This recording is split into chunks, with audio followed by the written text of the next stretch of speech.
Arpon Basu, a reporter for the Montreal Canadiens, came out and told a lot about what Kotkaniemi is feeling right now and his feelings towards the Montreal Canadiens, which, spoiler alert, get a little bit awkward. Hello guys, welcome back. My name is Nathan, and today we're going to be discussing some huge new details on the Jesperi Kotkaniemi situation and a bunch of new trade rumors that suggest what the Montreal Canadiens will do next. Now, we've had a ton of trade rumors regarding the Canadiens these past couple of days, especially when it comes to Jesperi Kotkaniemi, but we haven't really had a lot of trade rumors about Kotkaniemi himself, what he's thinking about right now, and how he feels about the Montreal Canadiens and the Carolina Hurricanes until now. Arpon Basu, a reporter for the Montreal Canadiens, came out and told a lot about what Kotkaniemi is feeling right now and his feelings towards the Montreal Canadiens, which, spoiler alert, get a little bit awkward. Now, when it comes to the details and all of the trade rumors, what is the latest on Jesperi Kotkaniemi and how will it all play out for the Montreal Canadiens? All of that will be answered and more in today's video, so make sure you watch till the end and hit that subscribe button if you are new. 60% of people that are watching are not subscribed. If you like hockey, this channel is the place to be. Now, once again, Arpon Basu of The Athletic had a super interesting radio interview basically detailing Kotkaniemi's feelings towards the Montreal Canadiens, but most importantly, his feelings towards their development process and how he was handled in the Montreal system. And we'll go over all the details and everything in today's video, but it definitely shines an interesting light on the Montreal Canadiens organization and shines a bad light as their third overall pick in 2018 isn't really too happy with the organization right now, and right now, as it stands, probably doesn't want to go back.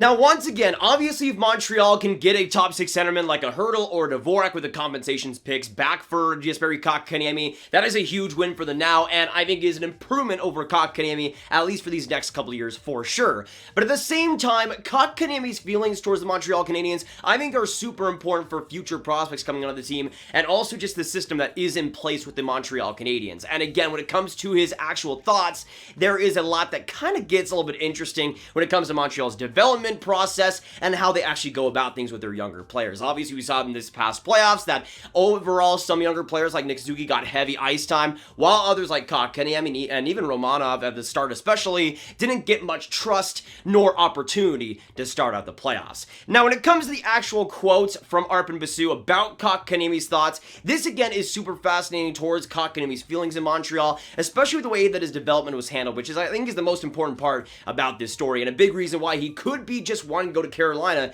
in the first place. Now, Arpon Basu said this: I think a lot of things played into him agreeing to this offer sheet and trying to find a way out because I'm not sure if he's 100% certain that his own development has been properly managed by this team. And that quote has just so much to sink our teeth into and so much that's a little bit worrying on the Montreal Canadiens side. Now, first things first, obviously we do know that Kotkaniemi did accept the offer sheet. That is already done, and he accepted to go to the to the Carolina Hurricanes. Doesn't mean he'll stay there 100%, kind of like how Aho agreed to go to the Montreal Canadiens, stay with Carolina, but it definitely is a factor. He does want to go to Carolina at least a little bit, and again, with the comments here, it makes it seem like it's not just a little bit. He wants to go to Carolina a lot, and it seems like he kind of has a little bit of bitter feelings towards the Montreal Canadiens. Then, of course, Arpon Basu goes on to say that he was trying to find a way out, and I'm not sure if he's 100% certain that his own development has been properly managed by that team. So again, those two parts are also super important,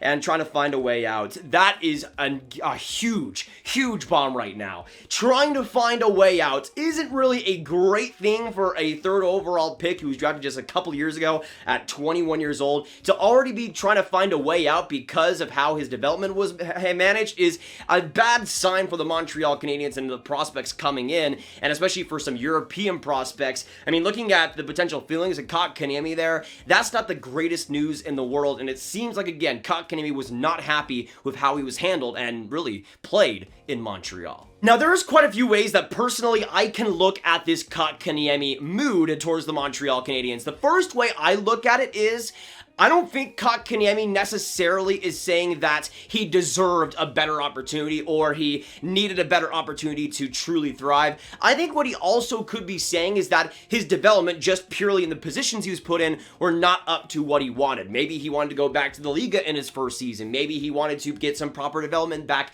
in Finland before he reached the NHL level. Something like that could be the case, and maybe also had to do with him getting sent back to the AHL, having a stint there, then back to the NHL level, crisscross crossing there all the time. That could also be a factor, and I think that's what's most likely being said here. But there is also the opportunity and the situation where Kotkaniemi is just mad at the deployment that he was put into Montreal, which is definitely a factor. Again, he was not really played too much in the final 2 rounds, especially in the Stanley Cup final, where he was healthy scratched a couple of times. For a 3rd overall pick, that's not great to see, and especially a guy that was looked at as a big part of that future. I mean, if I was Kotkaniemi and I was a part of that right for so long and had so many great playoff clutch moments, I would be a little bit mad too, and it seems like all those things kind of have combined into a situation where he's bitter towards the Montreal Canadiens, hasn't accepted an offer so far, and again, wants to go to somewhere else, which in this case would be the Carolina Hurricanes. But at the same time, for me personally, I think it goes both ways. Just purely looking at Kotkaniemi's play and just basically erasing the fact that he's a 3rd overall pick, he hasn't really been that good at the NHL level. I'm sorry to say it. He's had some great clutch playoff goals, and he's had some really big moments in the playoffs.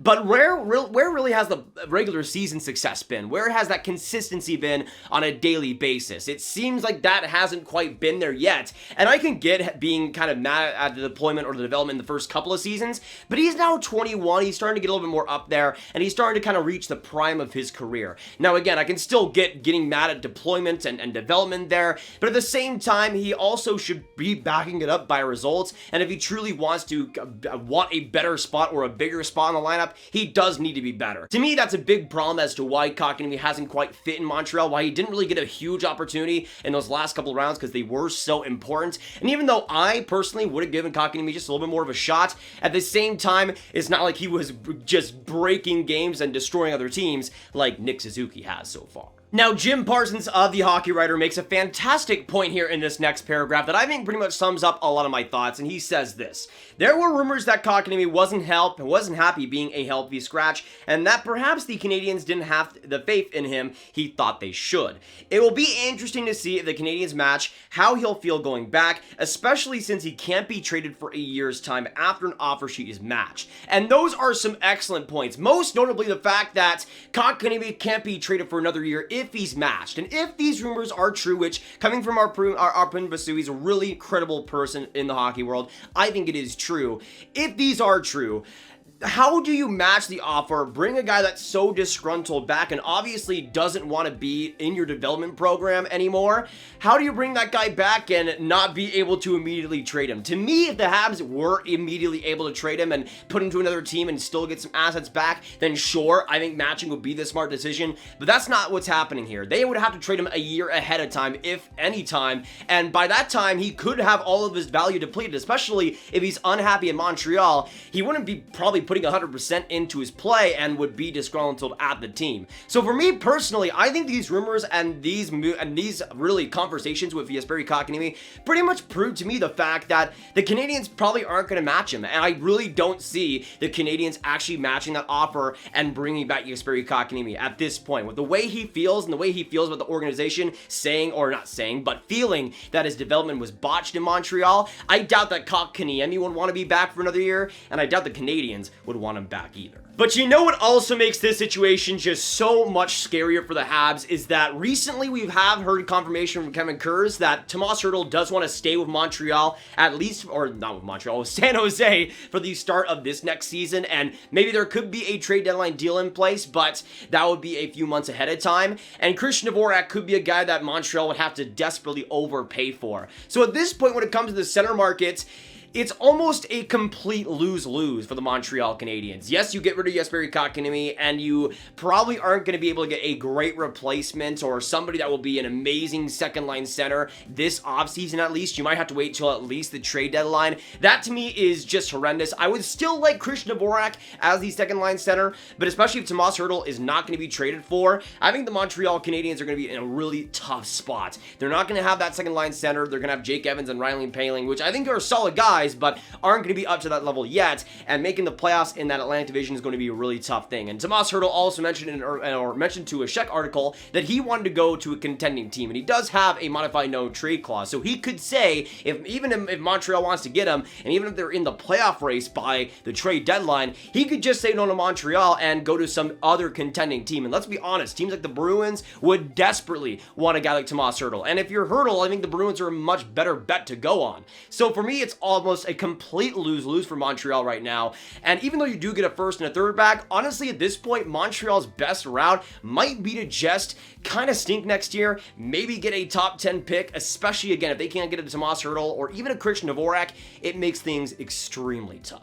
But I'm really most frustrated at what Kotkaniemi is saying here, mostly because I just don't want to see the Habs be another one of those teams that has a bunch of young players come in and they just end up being unhappy with the development. I mean, I think the reason mostly why Kotkaniemi is unhappy is obviously because of the deployments. He obviously wants to be higher in the lineup, but at the same time, the development that he's had so far in Montreal has been a little bit wonky, being sent down to the AHL, being in the NHL, the start out in year one. I think he probably wanted to be in the Liga or Finland to start out his career post-draft and then become an NHL player. I think that's probably what he wanted. Obviously, being in the NHL is fantastic, but I think he's also looking at that retrospectively and wishing he had that year to develop. And I looked back at that 2019 season, and I thought at the time, especially when Kotkaniemi made the team back in 2019, that it would be a little bit of a mistake. And even as he was playing well, I still thought there was a chance that it could stint his development going into the future, and we might see him kind of stagnate at the NHL level, which so far has been the case. I was willing to forget it back then,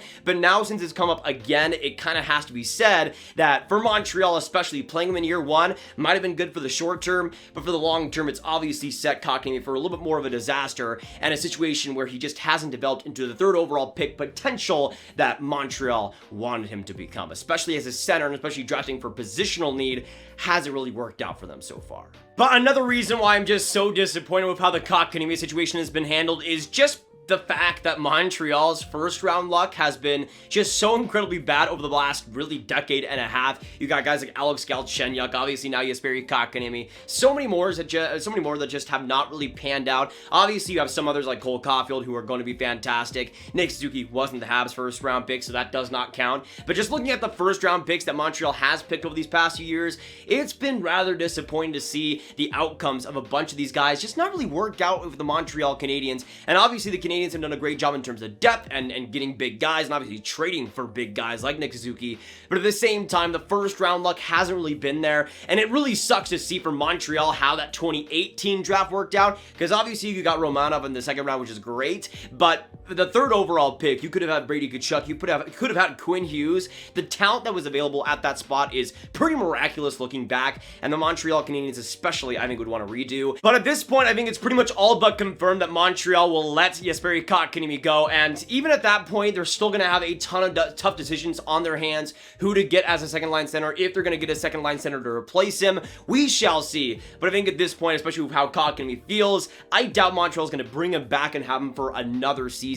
It just doesn't seem too likely, and I think the most likely bet here is that Jesperi Kotkaniemi will be a Carolina Hurricane. But that'll be it for today, guys. Thank you so much for watching. If you did enjoy, make sure you hit that like button, hit that subscribe button for more discussion roundups just like this in Trade Rumor Talk. Make sure you comment down below. What are your thoughts on Jesperi Kotkaniemi's comments? What do you think about this whole situation? And how do you feel about the Montreal Canadiens development right now? Let me know all your thoughts. Make sure you share this video with any hockey fans or Habs fans that you guys know online. And make sure you share this card right here. Or not share this card. Click this card right here for all my Trade Rumor content right in one playlist. Thank you guys so much for everything. Thank you so much for oh, I just realized I have my thing in the background. Anyways, thank you so much for all the support during August. It's been a fantastic month. Now on to September, and it's been fantastic. Thank you so much, y'all, and I'll see you in the next one.